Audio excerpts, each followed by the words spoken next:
Aujourd'hui, on parle matos et dans le domaine de la photo, quand on pense matos, on va tout de suite penser aux appareils, aux sacs, aux objectifs, aux sacs, aux filtres ou encore aux sacs. Mais aujourd'hui, on va parler des 5 caractéristiques essentielles à connaître et à prendre en compte quand il s'agit de choisir un trépied.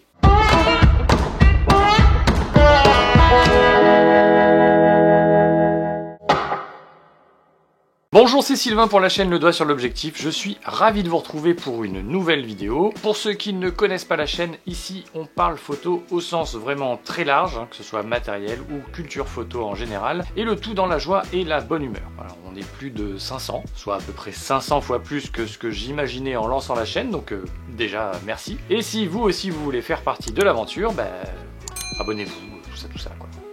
Bref, les vacances approchent à grands pas et vous vous demandez sûrement déjà ce que vous allez emporter comme matos photo et peut-être même que vous envisagez soit de changer, soit d'acheter un trépied. Le but de cette vidéo est de vous donner les clés pour bien choisir votre trépied et aussi de faire une petite vidéo introductive pour les prochaines fois où l'on parlera de ce matériel très spécifique. Alors déjà, pourquoi diable aurait-on besoin d'un trépied? Eh bien tout simplement pour que votre appareil ne bouge plus et ça sans que vous ayez à le tenir. Ouais, alors ok, mais pourquoi aurions-nous besoin d'une telle stabilité? Alors il y a certainement d'autres raisons, mais je vais déjà vous en donner 4. Premièrement, pour éviter le flou de bouger. Si ça ne vous parle pas, je vous laisse faire un tour sur la vidéo sur le temps de pause pour vous rafraîchir la mémoire. Deuxièmement, pour travailler précisément sa composition, en photo de paysage par exemple. Troisièmement, pour des prises de vue complexes, comme le focus stacking, ou les panoramas, ou le HDR. Et quatrièmement, pour vous filmer ou vous prendre en photo tout seul, chez vous. Donc, du coup, on cherche de la stabilité. Et vous allez voir que tout ce qui va suivre n'est en fait qu'un compromis entre la stabilité et autre chose. Arrêtons de tourner autour du pot et attaquons-nous au cœur du sujet. Quelles sont les 5 caractéristiques essentielles d'un trépied? La première, le poids maximum supporté. On entre dans un compromis entre la stabilité et l'encombrement, le poids et bien évidemment souvent le prix. Ce qu'il faut savoir, c'est que plus vous allez avoir besoin de stabilité pour du matériel lourd. Lourd c'est bien, lourd c'est plus fiable. S'il marche pas, on peut toujours assommer avec. Plus le trépied lui aussi va être souvent lourd et encombrant et donc plus cher. On va pas du tout avoir besoin du même trépied, que ce soit pour un compact ou pour un ensemble spécifique pour de la photo animalière par exemple. Mon conseil, si vous débutez, voyez votre trépied comme un investissement. Ne prenez pas un truc trop léger juste pour économiser quelques euros. Vous risquez vite de le regretter dès que votre parc d'optique va grandir par exemple, parce que oui, il va grandir et il va s'alourdir. Moi, ce que je vous conseille de faire, c'est de prendre tout simplement votre appareil avec l'optique que vous avez qui est la plus lourde ou la plus grosse. Vous pesez ça, vous le multipliez par 2 et vous fixez cette donnée comme étant le poids que doit pouvoir supporter votre trépied. Ça va vous permettre d'être un petit peu large. Deuxièmement, la hauteur du trépied. Alors on va parler de la hauteur maximum et de la hauteur minimum et on va parler de la colonne centrale. Là on a un compromis entre la stabilité et le confort d'utilisation et d'usage. En termes de hauteur maximum déjà, c'est du confort d'usage. Plus le trépied va pouvoir monter haut et plus ce sera confortable pour vous au moment de la prise de vue. Là vous allez avoir deux possibilités. Soit vous avez une colonne centrale et dans ce cas-là vous allez pouvoir monter plus facilement plus haut, ce qui est très pratique, mais ce qu'il faut savoir c'est que plus vous allez déployer cette colonne, moins ce sera stable. Un peu comme un pendule, au bout d'un fil, plus le fil sera long, plus le pendule bougera facilement. Deuxième possibilité, vous n'avez pas de colonne centrale et dans ce cas-là la hauteur maximum c'est en fait celle de la base de votre trépied.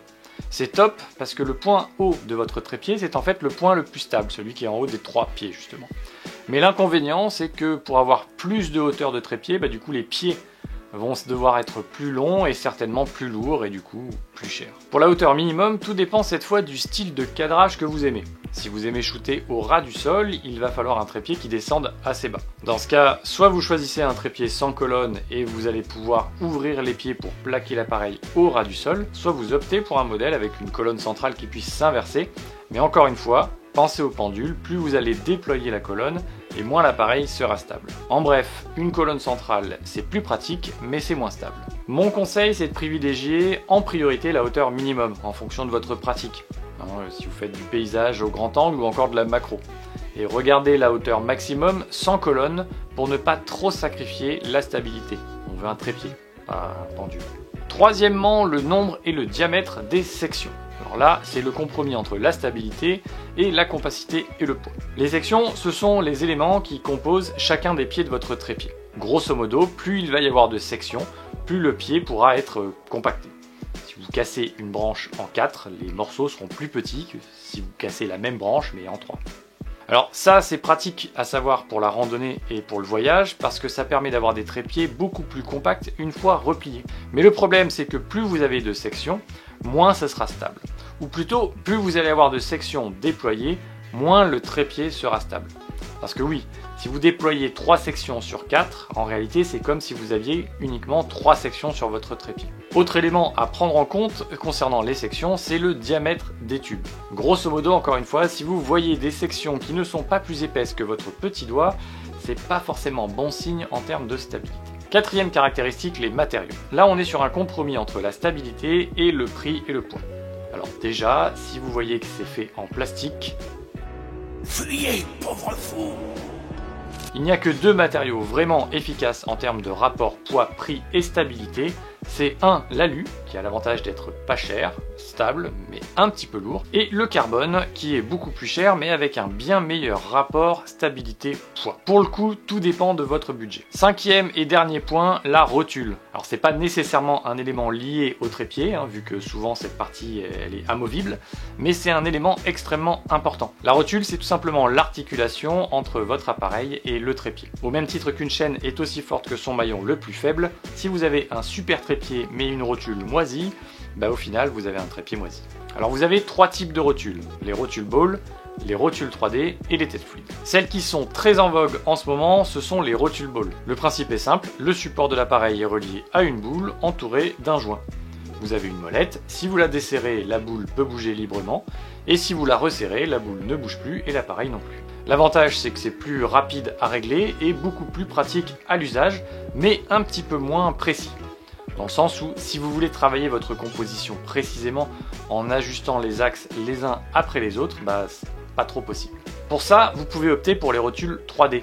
3D pour le réglage des 3 axes. C'est vraiment d'où le nom, quoi. Alors elles sont plus lourdes et un petit peu moins pratiques à utiliser, mais vous gagnez en précision et souvent en stabilité. En ce qui concerne les têtes fluides, ce sont grosso modo des rotules 3D, mais plutôt pour les vidéastes, parce qu'elles sont faites pour faire des mouvements fluides. Alors concernant les rotules, attention à 2 choses. Déjà, comme votre trépied, cette rotule va avoir un poids maximum supporté. Donc comme pour le trépied, voyez large pour ne pas vous retrouver bloqué par la suite si vous achetez du matos plus imposant. Deuxièmement, le système de fixation. Alors il y en a principalement 2, le format arc à suisse et le format propriétaire de Manfrotto. Si vous avez déjà des accessoires avec un format arc à suisse, n'allez pas acheter un trépied avec le système Manfrotto, et vice versa. Les deux sont très bien, mais l'avantage de l'arc à suisse, et c'est pas un petit avantage, c'est qu'on n'est pas lié obligatoirement à Manfrotto. C'est un accessoire un peu universel. Bref, de manière générale, comme souvent en ce qui concerne le matos photo, définissez bien vos besoins avant d'acheter, avant de changer votre matériel. Ça va vous permettre de choisir un trépied vraiment adapté à votre pratique et qui pourra vous durer longtemps. Si vous avez besoin d'un trépied, il faut vraiment le voir comme un investissement au même titre que vos optiques et pas juste comme un accessoire lambda. Voilà, c'est tout pour aujourd'hui. Merci d'avoir regardé cette vidéo jusqu'au bout. Si vous avez aimé, vous pouvez cliquer sur le petit pouce bleu. Ça vous coûte rien, mais ça aidera la vidéo à être vue par d'autres personnes. Et si vous n'avez pas aimé, vous pouvez la re-regarder une nouvelle fois. Ça annule le premier visionnage. Quant à moi, je vous dis à très vite pour une prochaine vidéo. Et d'ici là, faites-vous plaisir, sortez prendre des photos et prenez soin de vous. Ciao!